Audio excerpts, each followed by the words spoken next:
Hello student, इससे पहले आपका फर्स्ट वीडियो में से छठा भाग या छठा चैप्टर आपका फिनिश हो चुका है। ये आपका 7वां चैप्टर है इंडियन हिस्ट्री का। और इस हिस्ट्री में आपको फर्स्ट टाइम इंडियन हिस्ट्री में 11th और 12th की क्लास में विजयनगर साम्राज्य को दिया गया है।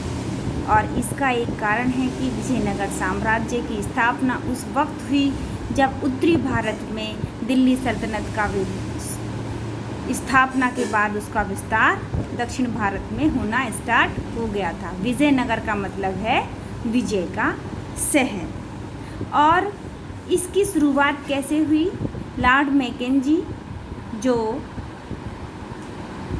इंजीनियर थे और पुरातत्ववेत्ता थे, उनका मानना था कि ब्रिटिश काल के सुयोग्य शासन ने भारतीयों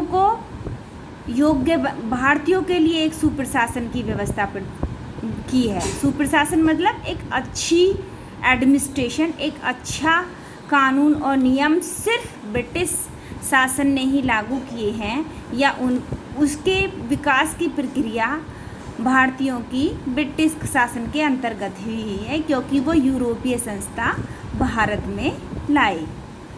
उनका उद्देश्य सिर्फ ये था कि किस तरीके से ब्रिटिश शासन की सर्वोच्चता को सिद्ध किया जाए। जैसे ही साउथ में उन्होंने 1800 में विजयनगर साम्राज्य, जिसकी राजधानी हम्पी थी, उसके खुदाई की तो उसे बहुत बड़ा क्षेत्र ऐसा मिला जहाँ पर पुराने महल और राजमहल थे। और उसके साथ साथ धीरे धीरे एक ऐसी प्रक्रिया शुरू हुई लंबे समय तक कि जिससे विजयनगर साम्राज्य की भव्यता और उसके साहित्य में उसके सम्राटों का वर्णन की सम्राटों और उस क्षेत्र की प्रशासनिक व्यवस्था की भव्यता को प्रदर्शित होना शुरू हो गया। और एक लंबे टाइम तक विजयनगर साम्राज्य पर लगातार खोज होती रही। अब मैं विजयनगर साम्राज्य की स्थापना के विषय में आपको बताऊंगी कि कैसे विजयनगर साम्राज्य की, क्योंकि ये साम्राज्य हिंदू साम्राज्य है और उत्तरी भारत से लेकर सिर्फ पांड्य शासक एक हैं दक्षिण भारत में जो कभी भी विजित जिन्हें कोई नहीं कर पाया। पांड्य शक्ति हमेशा जैसी पूर्व मध्यकाल में थी, वो बाद में भी बनी रही। पांड्य शासकों पर कभी कोई विदेशी शक्ति नहीं कर पाई अपना नियंत्रण। इसका एक कारण ये भी हो सकता है, आप देखिए कि यहाँ पर पांड्य है और जिसकी राजधानी मदुरई है। इसका कारण एक भी हो सकता है कि ये भारत का दक्षिणतम स्रोत है। और उस समय जिस समय ये जितना भी ग्रीन आप देख रहे हैं, और दिल्ली सल्तनत, यहाँ 1206 में दिल्ली सल्तनत की स्थापना कुतुबुद्दीन ऐबक ने की थी, आपने पहले भी सुना होगा।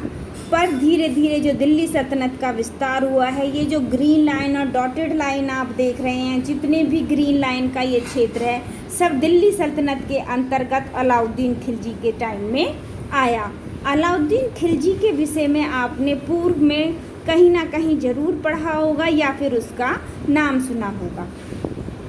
उसने यहाँ पर देवगिरी, तेलंगाना, वारंगल और यहाँ दार समुद्र होयसाल वंश तक अपना कब्जा कर लिया। और लास्ट तक दार समुद्र और इनके क्षेत्रों पर अलाउद्दीन खिलजी के बाद, खिलजी वंश की समाप्ति के बाद एक नवीन वंश आया, जिसकी मैं पहले भी चर्चा कर चुकी हूँ निज़ामुद्दीन औलिया के टाइम में, कि निज़ामुद्दीन औलिया की, और गलती से मैंने गयासुद्दीन तुगलक नाम ली, फ़िरोज़ शाह तुगलक नाम दिया है उसे, जिसने निज़ामुद्दीन औलिया के लिए कहा था कि होनो दिल्ली दूर अस्त, की अभी दिल्ली दूर है। इसकी जगह आप गयासुद्दीन तुगलक ने ही निज़ामुद्दीन औलिया से कहा था, और गयासुद्दीन तुगलक ही तुगलक वंश का संस्थापक था। गयासुद्दीन तुगलक के बाद मोहम्मद तुगलक दिल्ली सल्तनत के का शासक बना, जिसके बारे में आपने सुना होगा कि उसने तांबे के सिक्के चलाए और दौलताबाद को अपनी राजधानी बनाया और वो बहुत ही सन की टाइप का शासक था। मोहम्मद तुगलक का नाम आपने बहुत बार पहले भी सुन चुके होंगे। अब मोहम्मद तुगलक के बाद में ये माना जाता है कि दिल्ली सल्तनत के समय में सबसे ज़्यादा जो विस्तार और चरम सीमाएं थी, क्योंकि उत्तरी भारत के इस क्षेत्र पर भी मोहम्मद तुगलक ने कब्जा कर लिया था, सिंध क्षेत्र पर, और यहाँ पर भी यहाँ होयसाल और कांचीपुरम तक कब्जा हो गया था। जो दक्षिण भारत में अलाउद्दीन खिलजी ने, क्योंकि देवगिरी तक आप देखेंगे, देवगिरी तक अलाउद्दीन खिलजी के समय में और यहाँ तक आक्रमण तो हुए, पर प्रशासनिक कब्जा मोहम्मद तुगलक के समय में ही हुआ और मोहम्मद तुगलक के समय में दिल्ली सल्तनत का सर्वाधिक विस्तार हुआ। मतलब कि दिल्ली सल्तनत की सीमाएं सबसे ज़्यादा मोहम्मद तुगलक के समय में रही। आपको एक चीज़ और बतानी है कि युद्ध के सामान हाथी और घोड़े हैं, और हाथी और घोड़ों से आप देखेंगे कि दिल्ली यहाँ पर है और प्रशासनिक व्यवस्था दिल्ली को कायम करनी है यहाँ तक, दक्षिण भारत के इस क्षेत्र तक।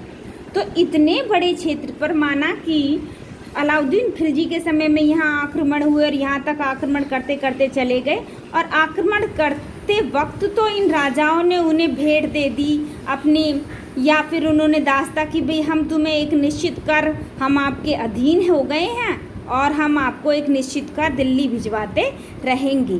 पर जैसे ही आक्रमणकारी दिल्ली पहुंचा, वैसे ही ये सारे के सारे राजा स्वतंत्र हो जाते थे, क्योंकि यहाँ पर एक तो सतपुड़ा रेंज आती है और नर्मदा नदी, इसको पार करना और इतनी दूर तक अपने प्रशासनिक व्यवस्था को बनाए रखना बहुत ही दिल्ली सल्तनत के लिए मुश्किल था। क्योंकि अगर दिल्ली में ये जानकारी मिलती है कि यहाँ पर कांधार समुद्र में विद्रोह कर दिया है या होयसालों ने विद्रोह कर दिया है, तो उसको दबाने के लिए भी महीनों लगेंगे, और वहाँ जाकर उनको विद्रोह के दबाने के लिए या उन पर अपना कब्जा करने के लिए।